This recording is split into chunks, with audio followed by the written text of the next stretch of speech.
state, for every 100 companies that are venture ready for a six-figure check, there's probably 500 companies to 1,000 companies that are ready for a check size of $20,000 or less.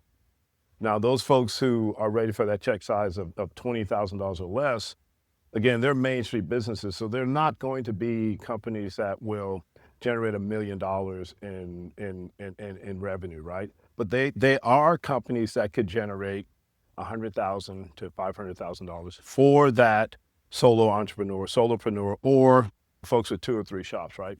And why that's important and why it frustrates me that we don't have more resources available for those Main Street businesses, because you could take a $20,000 investment and put it into a Main Street businesses with some scaffolding to make sure that they have all their systems in place and those other key to core things to a business, right?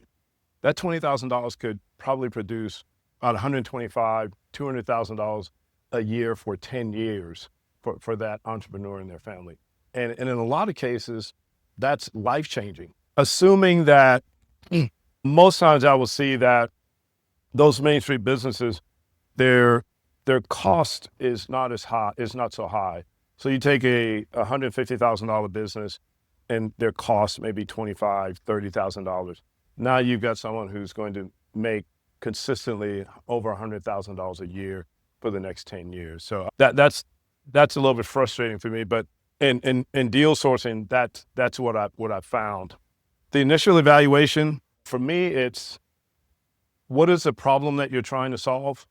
How are you going to solve that problem? And then who's your first customer? It's that simple. All the other stuff is noise. When people start talking about, well, we invest in founders, it's I can't cuss because this is being recorded, but that's just BS, right? So I wouldn't pay any attention to that. No matter who you are, if you're solving a real life problem and your solution actually will solve that problem,